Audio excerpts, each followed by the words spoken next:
पहले आप समझिए, फिर उसके बाद लिखिएगा, ठीक है। और यहाँ कॉन्सेप्ट क्लियर करना है।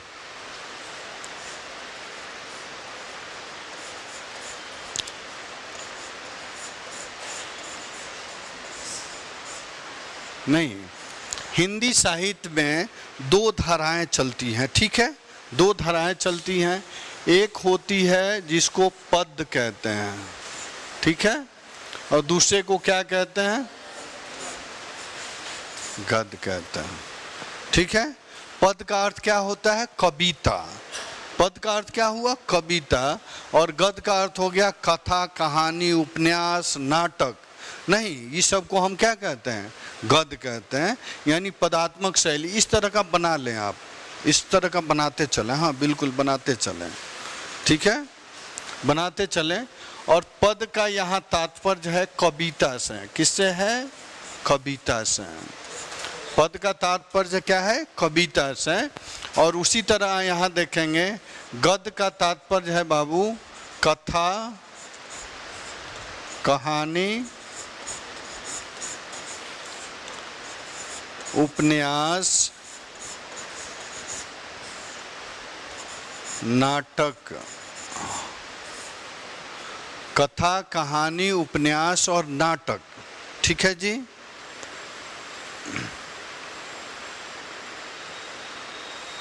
अब देखिएगा, कथा, कहानी, उपन्यास और नाटक, ठीक है। अब देखिएगा, कविता जो है, आपने देखा है कि आदिकाल से साहित्य की परंपरा जो चली है ये पदात्मक चली है, नहीं, यानी कविता वाली शैली है। और कविता में अलग अलग क्षेत्रीय भाषाओं का प्रयोग हुआ है, ठीक है। कविता जो है ये भावानुमेष, क्या हम लोग आधुनिक काल के पृष्ठभूमि को समझ रहे हैं पहले? नहीं, आधुनिक काल में आएगा ये।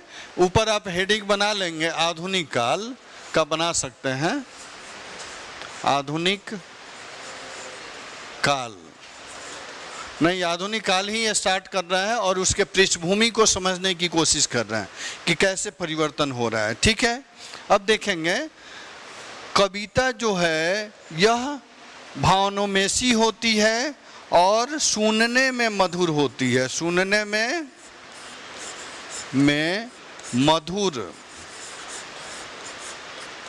मधुर होती है, ठीक है जी। भावानुमेषी का अर्थ है यह एक दूसरे के भावना से जुड़ती है, समझ गए ना। जैसे आप देखेंगे कहत उसमें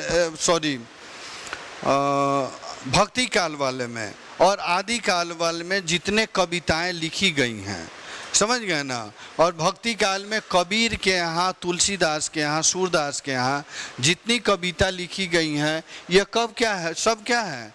भावना से जुड़ती है, भावुकता होती है। जैसे आप तुलसीदास में देखेंगे कि वहाँ श्रृंगार का सम्राट कहा जाता है, नहीं, तो वहाँ मातृत्व भावना को दिखाया गया है, मातृत्व संजोग को दिखाया गया है, प्रेम संजोग को दिखाया गया है।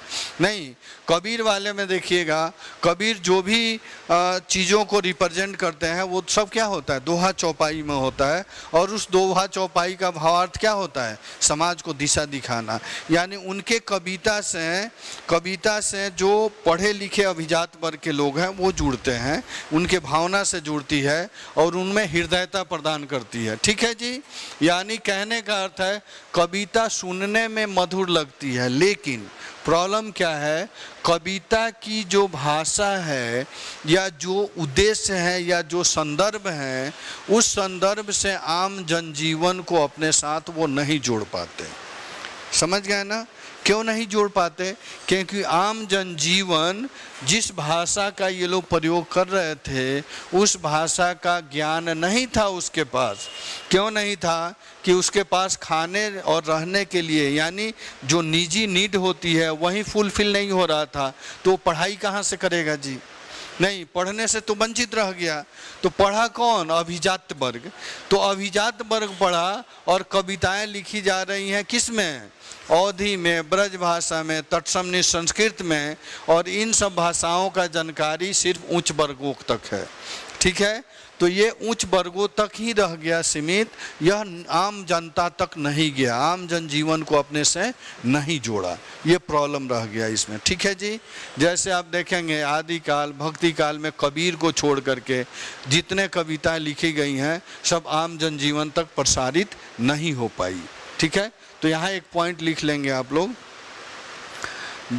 जनजीवन से या आम जनजीवन से, आम जन जीवन या सामान्य जीवन, सामान्य जीवन। क्या बाबू?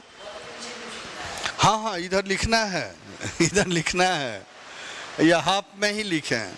नहीं, आम जनजीवन या समान जनजीवन से, जीवन से यह नहीं जुड़ती, यह नहीं जुड़ती,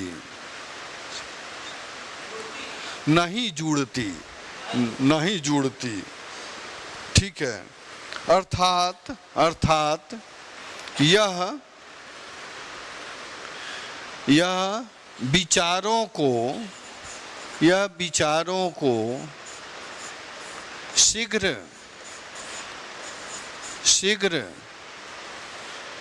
और सहज, विचारों को शीघ्र और सहज संप्रेषित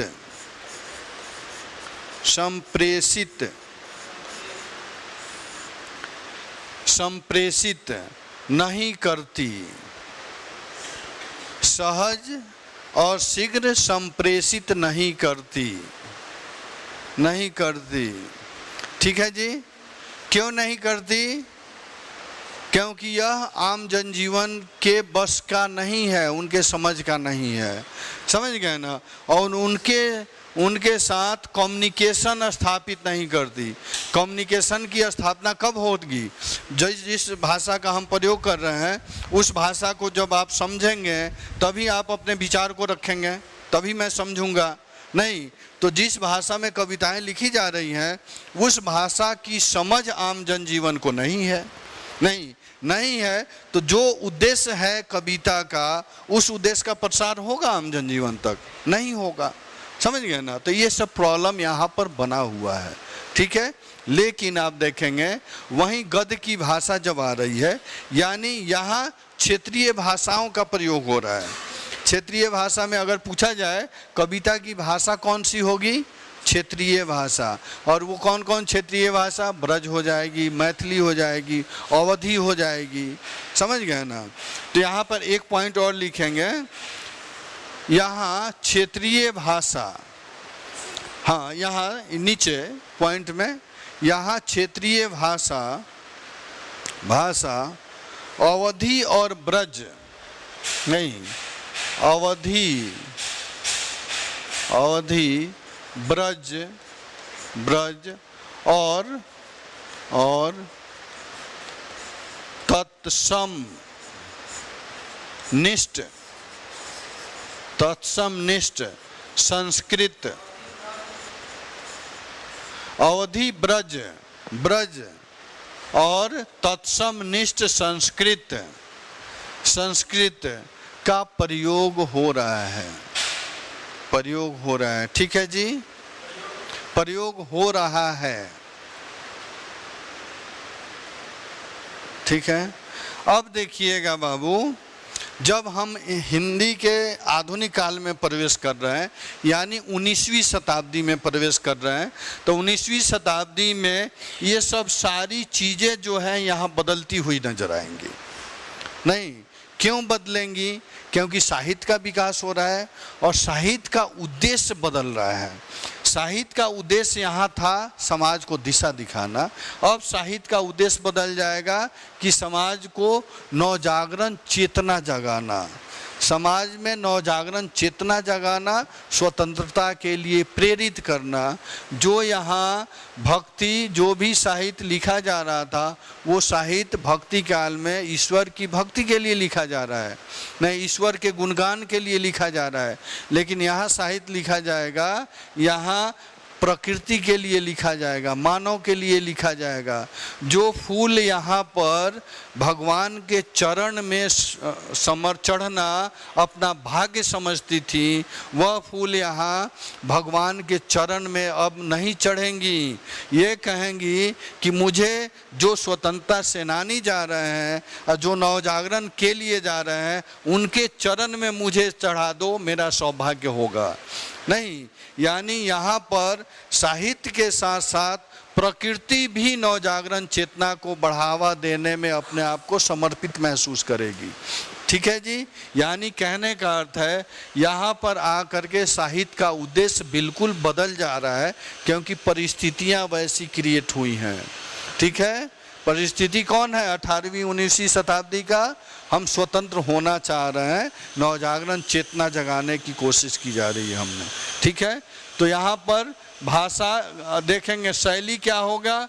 पदात्मक से गदात्मक हो गया नहीं, और गदात्मक होगा तो गदात्मक में ये सब प्रकृति इसमें डेवलप हो जाएगी, कथा के रूप में, कहानी के रूप में, उपन्यास के रूप में, नाटक के रूप में।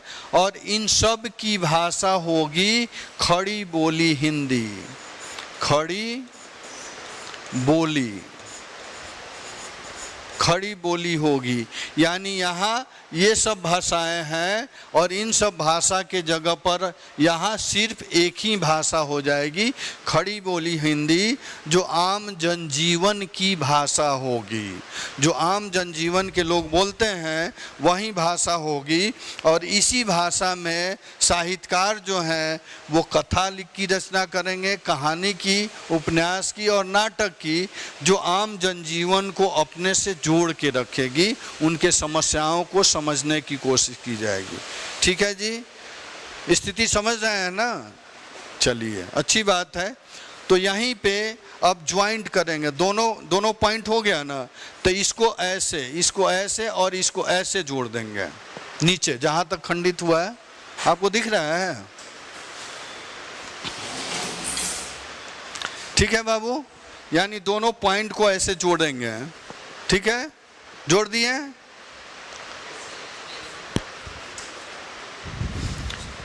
हाँ ठीक है, इस तरह जोड़ो, इस तरह करो, हाँ उस तरह। ठीक है, जोड़ दीजिए। और यहाँ लिखिएंगे हिंदी साहित्य, यहाँ पर जहाँ जोड़े हैं ना उसके नीचे हिंदी साहित्य, नीचे आप ले जाओ ना, एक तीर यहाँ से निकालो, एक तीर यहाँ से निकालो, तब यहाँ लिखो, पेज बर्बाद होने दो। हाँ, हिंदी साहित्य का आधुनिक काल, हिंदी साहित्य का आधुनिक काल 19वीं शताब्दी से शुरू हुआ। हिंदी साहित्य का आधुनिक काल 19वीं शताब्दी से शुरू हुआ, जिसे गद्य के विकास का, जहाँ गद्य की बात आए वहाँ समझेंगे कथा, कहानी, उपन्यास, नाटक। गद्य के विकास का काल भी कहते हैं, गद्य के विकास का काल भी कहते हैं।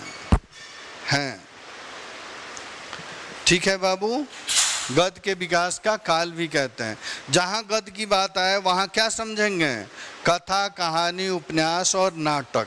ठीक है, अब हम लोग 19वीं शताब्दी को देख रहे हैं कि क्या परिस्थितियाँ चल रही थी, तो थोड़ा यहाँ समझेंगे 19वीं शताब्दी में क्या हो रहा है। 19वीं शताब्दी, ठीक है, 19वीं शताब्दी, आप लोग भी इसी तरह हेडिंग बनाएंगे अलग से, 19वीं शताब्दी। ठीक है जी, इसमें दो धाराएं चल रही हैं। 19वीं शताब्दी के पूर्वार्ध, नहीं, और यहाँ 19वीं शताब्दी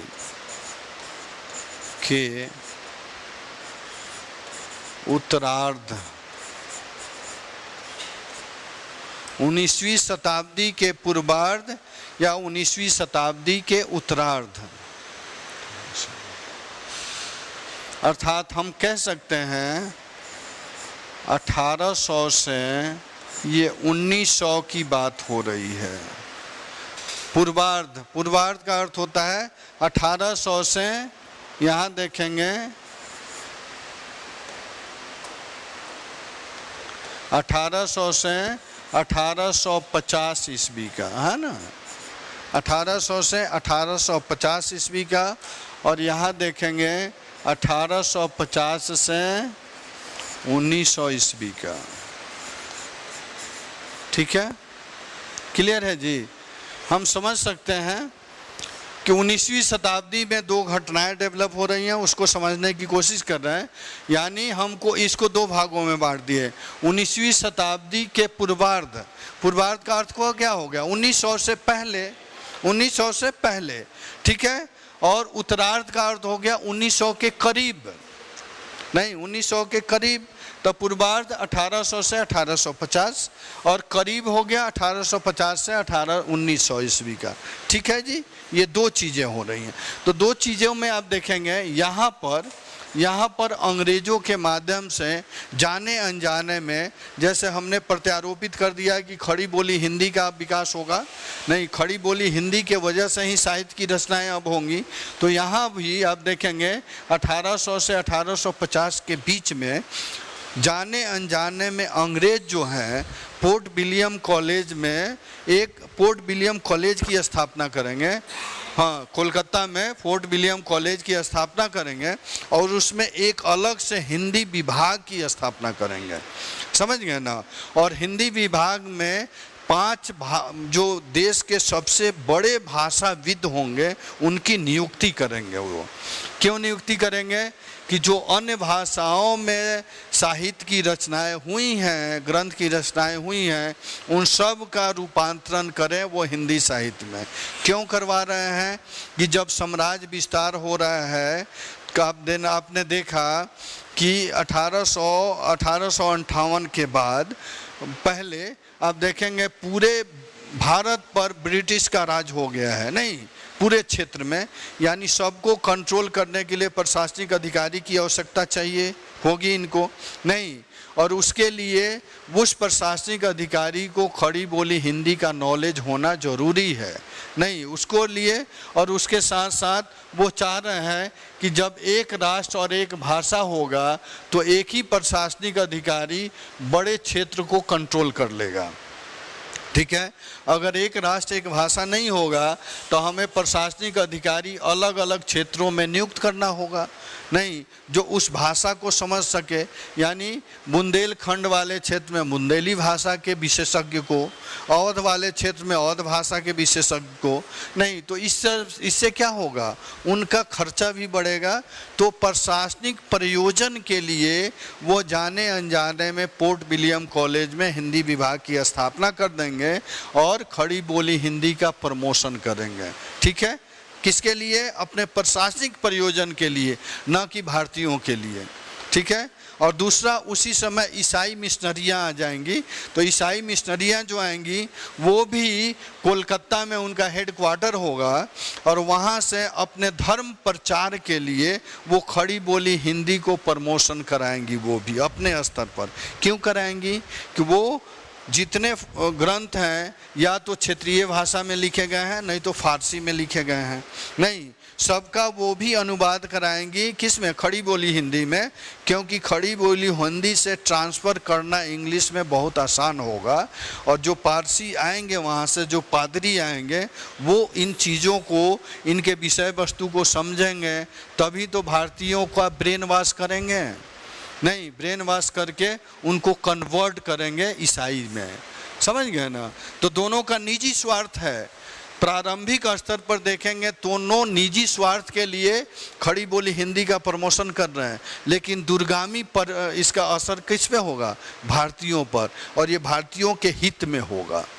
समझ गए ना? पहला अंग्रेजों ने ये काम किया भूल चूक में, अनजानों में, जाने अनजाने में काम कर दिया, लेकिन ये भारतीयों के हित के लिए किया। ठीक है, इसी तरह आप देखेंगे इन्होंने डाक तार का विकास किया, रेलवे का विकास किया ना, सब अपने हित के लिए किए, लेकिन वो नहीं जानते थे इसी के फलस्वरूप भारतीयों में राष्ट्रीयता की भावना का भी विकास हो रहा है ना जी? नहीं, उसी के फलस्वरूप स्वतंत्रता, यानी कहने का अर्थ सब इंटरलिंक है। ठीक है जी, चलिए यहाँ पे 2-3 पॉइंट लिख लेंगे आप लोग पॉइंट फॉर्म में। इसी के नीचे हाफ ही में लिखेंगे आप लोग। यहाँ लिखेंगे लॉर्ड ब्लेजली लॉर्ड ब्लेजली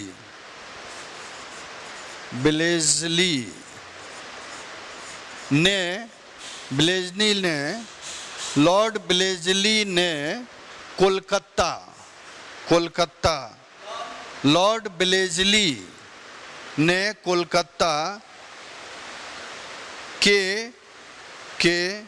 कोलकाता में कीजिएगा, कोलकाता में फोर्ट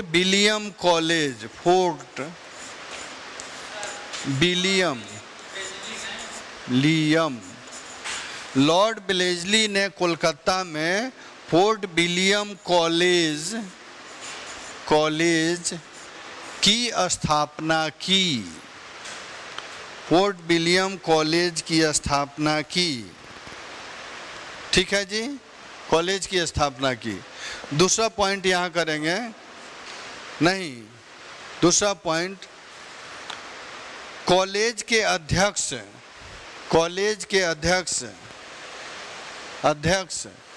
जॉन विलियम गिलक्राइस्ट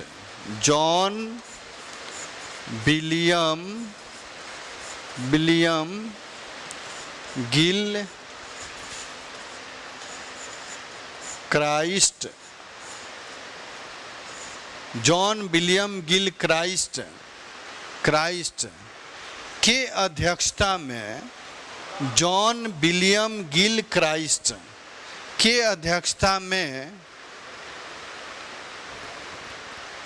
5 भारतीय भाषाविदों की, जॉन विलियम गिलक्राइस्ट के नेतृत्व में 5 भारतीय भाषाविदों की नियुक्ति की गई। 5 भारतीय भाषाविदों की नियुक्ति की गई कि 5 भारतीय भाषाविदों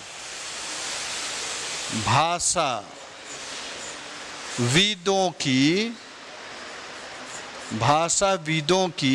नियुक्ति की गई।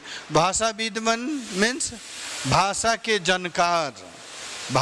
जानकार 5 भाषाविदों की नियुक्ति की गई जो निम्न हैं, और इन 5 का नाम याद रखेंगे, आपको इंटरव्यू में पूछा जा सकता है और आगे यूज होगा।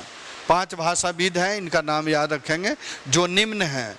नहीं, पहला लिखेंगे लल्लू लाल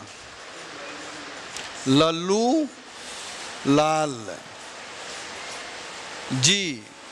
अरे भारतीय हैं तो भारतीयों जैसे नाम होगा ना जी, लल्लू लाल जी। नहीं, दूसरे हैं सदल मिश्र, दूसरे हैं सदल मिश्र। नहीं, तीसरे हैं इंसा अल्लाह खां। ठीक है, तीसरे हैं इंसा अल्लाह खां। ठीक है, और चौथे हैं सदा सुख लाल नियाजी। लिख दें, सदा सुख लाल नियाजी, सदा सुख लाल नियाजी। ये सब क्या हैं? ये सब भारतीय भाषाविद हैं जी। ठीक है, सदा सुखलाल नियाजी। अब देखेंगे बाबू, ये जो भाषाविद हैं, नहीं, इनकी नियुक्ति हुई, शायद चार ही थे जी, 4 ही थे। 4 याद रखेंगे। कौन कौन है? पहले लल्लू लाल जी, लल्लू लाल हैं, सदल मिश्र हैं, ईसा अल्लाह खां हैं और सदा सुख नियाजी हैं, सदा सुख नियाजी हैं। और इनका कार्य क्या था? अन्य भारतीय ग्रंथों का खड़ी बोली हिंदी में अनुवाद करना। ठीक है, यहाँ पे एक पॉइंट लिख देंगे, इनका कार्य। हाँ, वह 4 काउंट कर दें, 4 लिखें, इसमें पॉइंट लिखेंगे। इनका मुख्य कार्य था, हाँ, इनका मुख्य कार्य था अन्य भाषाओं के ग्रंथों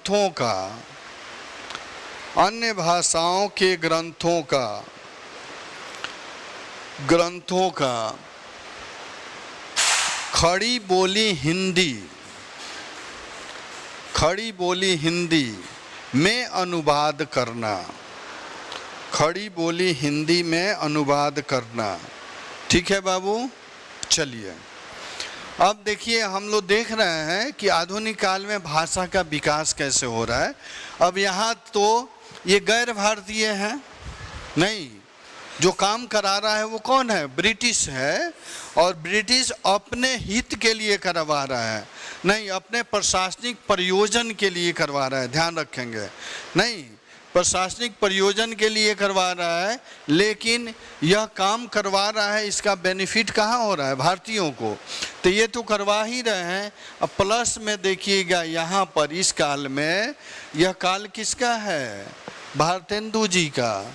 1850 से 1900 का जो काल है, इसको भारतेंदु युग भी कहते हैं, नहीं?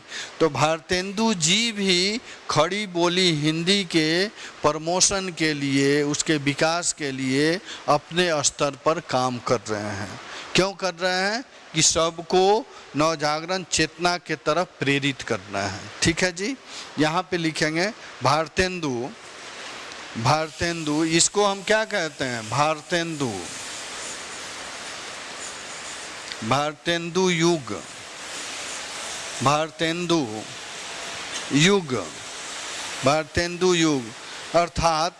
अर्थात हाँ, पॉइंट में लिख लें, भारतेंदु युग अर्थात गद्य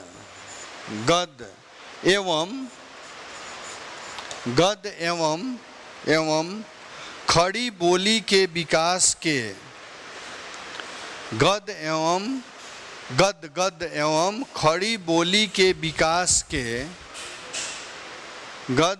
खड़ी बोली के विकास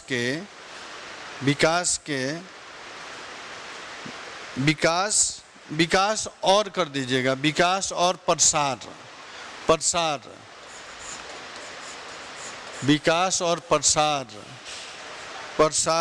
में सर्वाधिक योगदान दिया।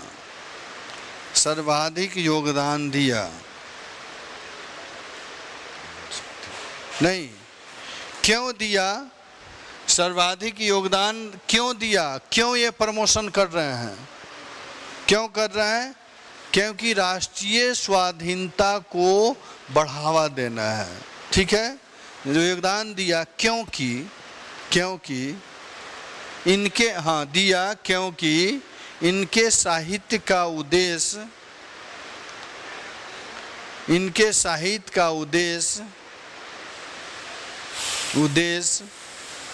ब्रिटिश पराधीनता से मुक्ति दिलाना था।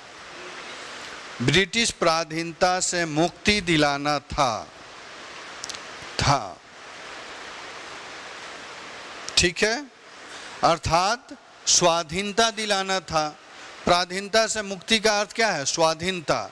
और देखेंगे, इनको पता था कि हम स्वाधीन तभी हो सकते हैं जब हमारे समाज में जो विखंडता है, अखंडता है, उसको हम क्या करेंगे? अखंड बनाएंगे, एकीकृत करेंगे, नहीं? और इसके लिए हमारे समाज में एक अधिक संख्यक जो वर्ग था, वो क्या था? निरक्षर था। तो निरक्षर था, तो उसको कथा, कहानी, उपन्यास और नाटक के माध्यम से, नाटक खेल करके उनको जागृत किया जा रहा था, उनको प्रेरित किया जा रहा था स्वाधीनता के लिए। ठीक है जी। दूसरा पॉइंट यहाँ पे लिखेंगे, स्वाधीनता तभी मिल सकती थी, स्वाधीनता तभी मिल सकती थी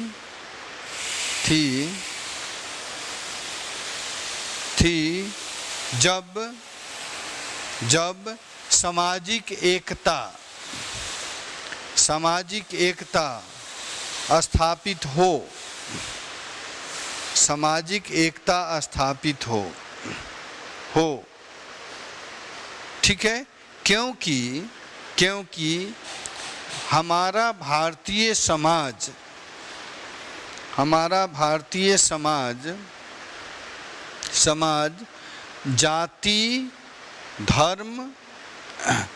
जाति धर्म कॉमा देके लिखते जाएंगे, जाति धर्म कॉमा संप्रदाय और धर्म कॉमा संप्रदाय और वर्ण के आधार पर विभाजित था। ठीक है जी, वर्ण के आधार पर विभाजित था। पॉइंट दूसरा लिखिएगा, इसी का लाभ उठाकर विदेशी आक्रांताओं ने,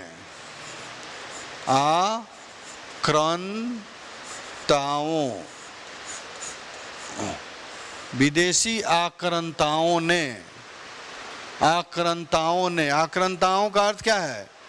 जो आक्रमणकारी थे, विदेशी आक्रांताओं ने। और विदेशी आक्रांताओं में यहाँ सबसे ज़्यादा ब्रिटिश हैं।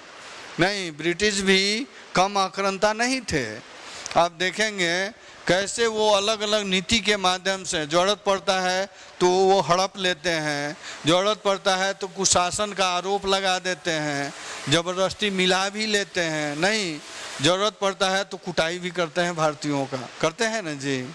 चलिए, विदेशी आक्रांताओं ने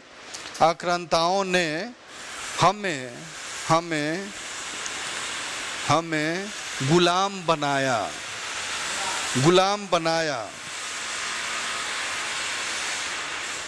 ठीक है। दूसरा पॉइंट, नेक्स्ट पॉइंट लिखेंगे, ऐसे ही सामाजिक उत्थान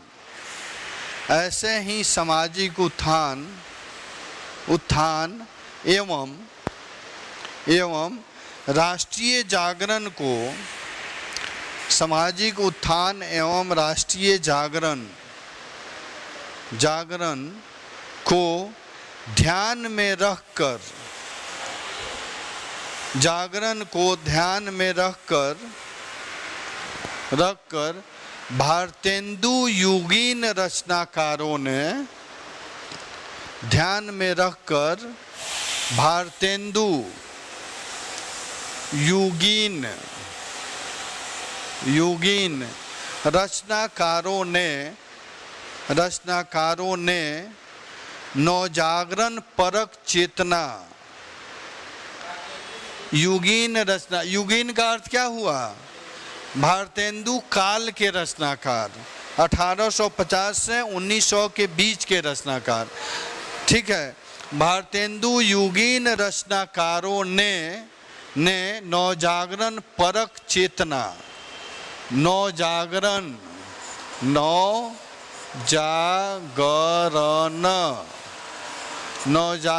परक चेतना अर्थात राष्ट्रीय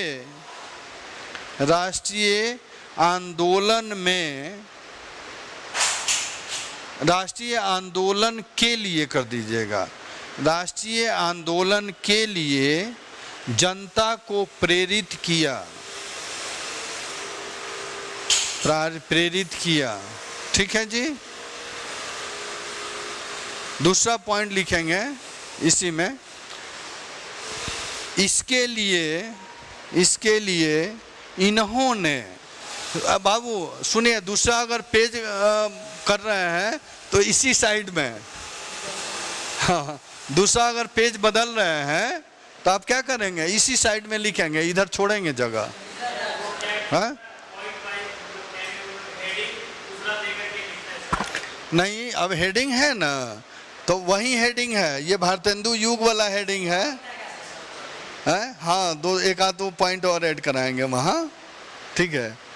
चलिए आप कर लेंगे तो कर लेंगे, यानी दूसरे पेज अगर कर रहे हैं तो इसी साइड में, ठीक है, इसी साइड में क्या लिखें, दूसरा पॉइंट लिखेंगे, इसके लिए सामाजिक राष्ट्रीय एकता, इसके लिए सामाजिक राष्ट्रीय एकता, सामाजिक राष्ट्रीय एकता के रूप में, राष्ट्रीय एकता के रूप में पूरे राष्ट्र को बांधने की कोशिश, पूरे राष्ट्र को बांधने की कोशिश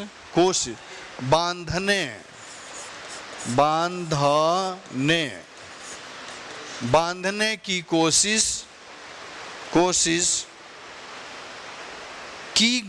की जा रही थी, जिसका माध्यम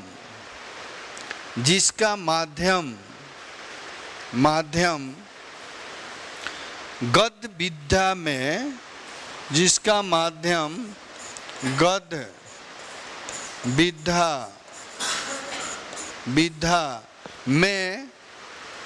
विद्या में कथा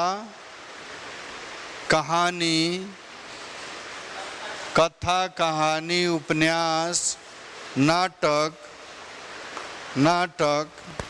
और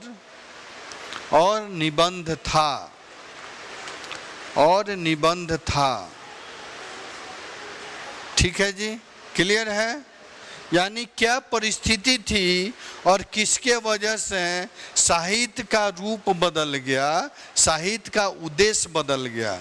ठीक है जी, कुछ झलक आ रहा है ना? नहीं तो इन चीज़ों को समझना है, तभी आप साहित्य को समझेंगे। साहित्य को समझने के लिए परिस्थिति को समझना जरूरी है। क्लियर है बाबू? चलिए इस वाले में एक दो पॉइंट ऐड करेंगे। इस वाले में समझ गए ना? इसमें लिखेंगे पोर्ट विलियम का यह कार्य, पोर्ट विलियम का यह कार्य प्रशासनिक उद्देश्यों को पूरा करना था, क्योंकि उद्देश्यों को पूरा करना था,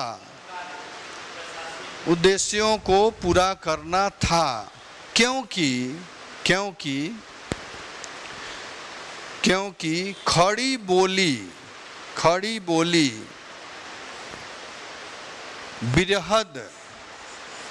बिरहद हिंदुस्तान,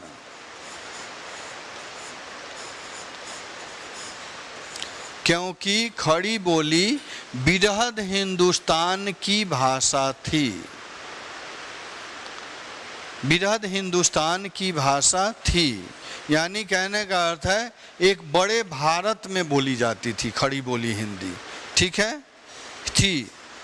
पॉइंट करेंगे दूसरा पॉइंट, जो प्रशासनिक फायदे के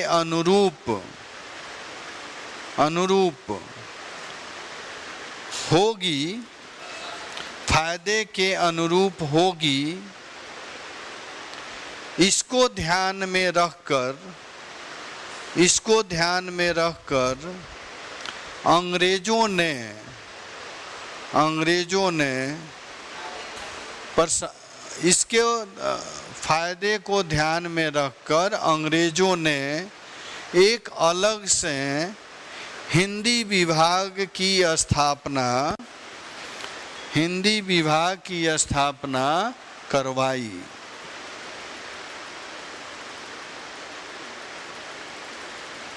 ठीक है,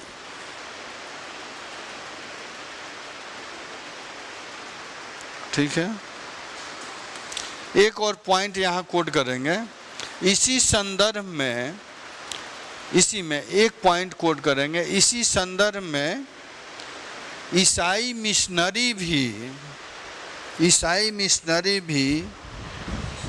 हाँ, इसी संदर्भ में ईसाई मिशनरी भी अपने धार्मिक प्रयोजन के लिए, प्रायोजन नहीं, धार्मिक प्रायोजन, धार्मिक प्रायोजन, प्रायोजन का अर्थ होता है प्रचार प्रसार करना, ठीक है। धार्मिक प्रायोजन के लिए भी खड़ी बोली हिंदी में अन्य ग्रंथों का भी अनुवाद करवाया, के लिए भी अन्य ग्रंथों का अन्य ग्रंथों का अनुवाद करवाया।